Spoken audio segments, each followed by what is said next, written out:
tourner dans ton doute, tu me délivres du feu. Ah, tu as la capacité de faire repousser les cheveux de Samson. Oh, toi tu es capable de fermer la gueule du lion. Ah, alors maintenant, maintenant,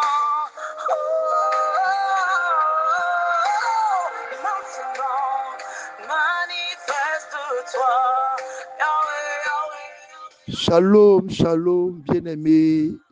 Que la paix, que la grâce de l'Éternel soit sur vous en ce matin, au nom de Jésus. Avant de continuer mes propos, je voudrais bénir la vie de Dr. Frank qui a eu son anniversaire hier, le 17 mars. Que le Seigneur bénisse son serviteur, qui bénisse sa femme, son épouse, qui bénisse ses enfants, qui bénisse l'œuvre de ses mains, qui bénisse tout ce qui touche à son serviteur. C'est une bénédiction de l'avoir en tant que père, en tant que conseiller, en tant que pasteur, en tant que bon berger. Il se lève en intercession pour nous. Il est une couverture de grâce sur nos vies. Que le Seigneur bénisse abondamment, abondamment Dr. Frank et que toute la grâce que le Seigneur a réservée pour Rehoboth descende chez lui, dans sa vie, dans ses projets, multipliés au centuple au nom de Jésus.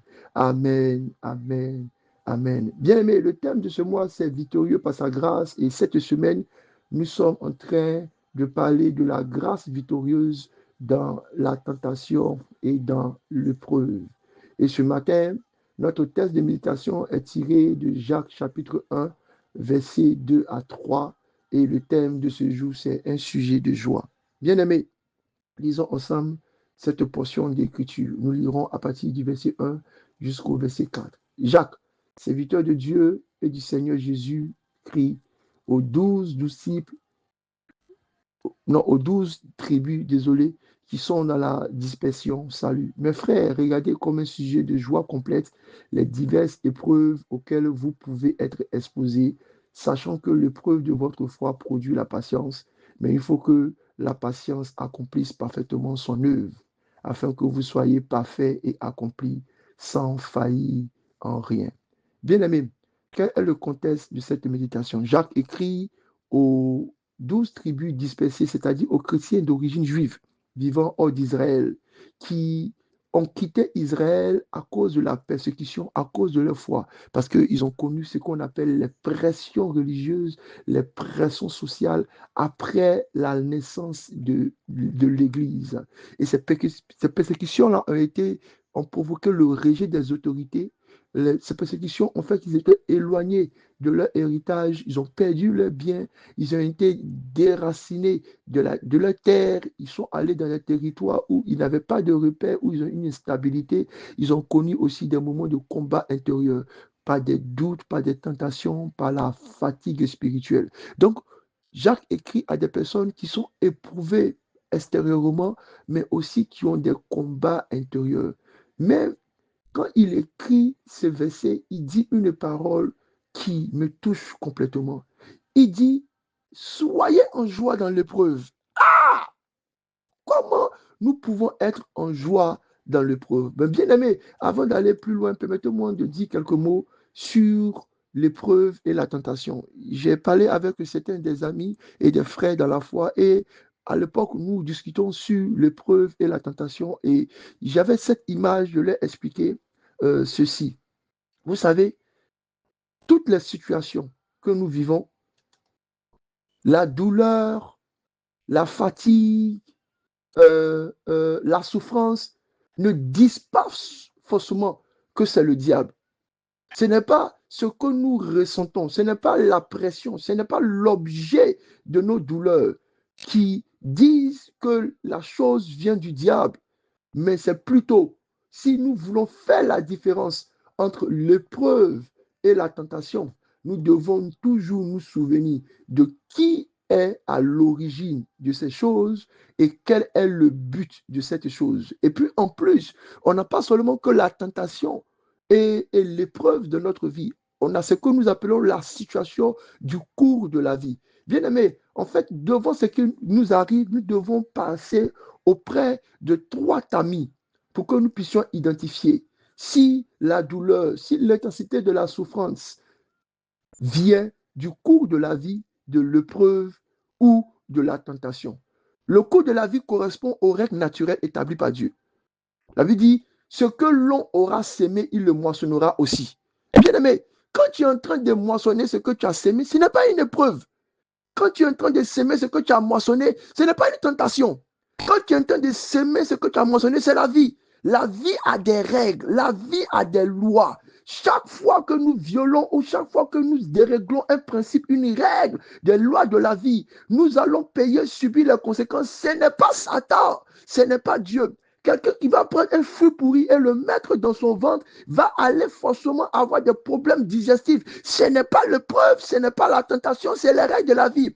Il n'y a pas forcément une attaque spirituelle, il n'y a pas forcément une intervention directe ou indirecte du diable, il n'y a pas forcément une conséquence maléfique quelque part. C'est que vous êtes en train de suivre la loi des causes à effet, la loi de la violation des règles naturelles, les lois et les principes que Dieu a établis dans la vie. Celui qui veut marcher pied sec sur la mer va être noyé. Ce n'est pas une épreuve, ce n'est pas une tentation, c'est la vie. Donc, quand vous regardez ce que vous traversez, s'il vous plaît, bien-aimés, et j'aime à dire, ne disons pas que c'est Dieu qui nous met à l'épreuve. Souvent, c'est nous-mêmes, notre manque de sagesse, c'est nous-mêmes, notre manque de maturité, c'est nous-mêmes, notre manque d'intelligence et notre manque de piété, notre refus de reconnaître les lois de la vie, notre désobéissance qui nous crée des problèmes. Ensuite, par contre, l'épreuve est un processus divin de formation. Quand l'épreuve vient, elle ne vient pas pour détruire. Moi, je vous dis que vous allez reconnaître que Dieu est en train de vous éprouver. Quand vous allez voir que le but, ce n'est pas votre destruction, le but, ce n'est pas que vous péchez. C'est pourquoi j'aime dire aux chrétiens, regarde ce qui t'arrive là, ce n'est pas une épreuve. Regarde comment est-ce que le péché est couché à ta porte. Dieu ne n'éprouve pas avec le péché à la porte. Non, au contraire, le péché est tellement loin. L'épreuve de votre foi produit la patience. On reconnaît que nous sommes éprouvés quand à la fin de l'épreuve, quand l'objet de l'épreuve c'est la patience et non le péché. Le résultat de la tentation, c'est le péché. Le but de la tentation, c'est le péché. Mais le but de l'épreuve, c'est la patience. Le Seigneur, par l'épreuve, vient exercer nos mains au combat, vient révéler nos limites, vient développer notre endurance, vient préparer notre esprit à des responsabilités plus grandes. Quand Abraham est éprouvé, quand Job est éprouvé, quand Jésus est conduit au désert, le but de l'épreuve, c'est la patience. C'est la maturité, c'est la sagesse, c'est la révélation. Et à la fin de l'épreuve, il n'y a pas le péché. Donc, chaque fois que j'entends des chrétiens me disent, ah non, c'est Dieu qui m'éprouve. Il dit, ah ben, il t'éprouve. Et puis, on regarde, on voit qu'à la fin, là, ce qui est arrivé là, ce n'est pas la patience. Ce qui est arrivé là, ce n'est pas une révélation. Ce qui est arrivé là, ce n'est pas un conseil spirituel. Mais ce qui est en train d'arriver là, c'est une femme qui a couché nue sur ton lit. Ce qui est en train d'arriver là, c'est que tu es en train de prendre un gros sac. Non, ce n'est pas l'épreuve, c'est la tentation. La tentation conduit. Et le but de la tentation, c'est de te faire chuter, c'est de te faire tomber. La Bible dit dans Jacques, et Jacques explique cela. Quand vous lisez le livre de Jacques, vous allez voir que Jacques va vous faire la différence entre l'épreuve et la tentation. Jacques, dans le verset 3, nous dit l'épreuve de votre foi produit la patience. Mais par contre, il nous fait comprendre que si quelqu'un est tenté, dans le verset 14 de Jacques chapitre 1, chacun est tenté quand il est attiré et amossé par sa propre convoitise.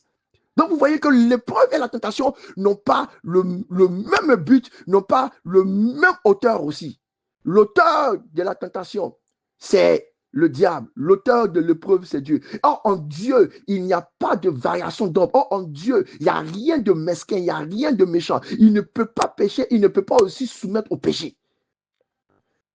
Je prie au nom de Jésus que ces quelques paroles nous aident à discerner ce qui se passe dans les situations de notre vie. Est-ce que c'est l'origine des lois naturelles? Est-ce que c'est une origine de Dieu? Ou c'est l'origine de la chair ou de Satan, notre ennemi? Est-ce que dans le but, il y a une révélation? Est-ce que dans le but, il y a la maturité? Est-ce que dans le but, il y a une patience? Est-ce que dans le but, il y a le péché et la destruction qui est posée? Bien aimé, comment est-ce que nous allons répondre à notre question de ce jour? Comment est-ce que nous pouvons être en joie au milieu de l'épreuve? Souvenez-vous, quand une voiture doit sortir, elle passe par des épreuves pour regarder si on roule à 120. Est-ce que le chauffeur sera en sécurité? Est-ce que les enfants seront protégés? En fait, une voiture va subir beaucoup de crash tests avant de sortir. C'est le but de l'épreuve. L'épreuve permet de tester la solidité de la foi. L'épreuve permet de nous donner de l'endurance, de la stabilité et de faire en sorte que nous soyons prêts à toute forme de danger que nous pouvons subir à l'extérieur. Mais comment est-ce que nous pouvons être dans la joie dans l'épreuve? Voici 4 clés que nous pouvons avoir. Dans l'épreuve, il faut recentrer notre regard sur Dieu.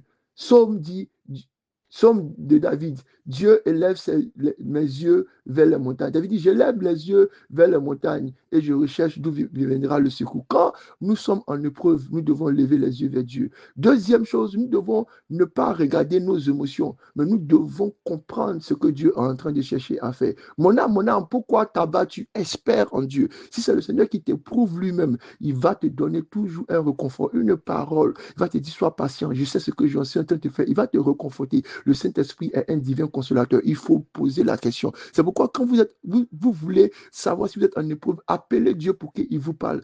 Quand ce sera Dieu, il va te dire, non, c'est moi qui suis au travail. Sinon, il va ouvrir tes yeux pour que tu vois que c'est une tentation qui est en train d'arriver en te montrant les mains obscures du diable. Ensuite, il faut prier pour ne pas abandonner. Il faut prier pour que votre foi augmente. Et enfin, l'un des secrets que David nous a donné en moment de grande épreuve, c'est la louange. Bien aimé, prenons le temps de louer le Seigneur. En louant le Seigneur, tout ce qui est pression disparaît, tout ce qui est absence est comblé, tout ce qui est lenteur s'efface et Dieu agit. La Bible dit que Dieu se lève dans la louange. Je m'arrêterai ici pour aujourd'hui parce que c'est vraiment un sujet très grand, celui de l'épreuve. Que le Seigneur nous bénisse, que sa grâce soit sur nous. Bénédiction.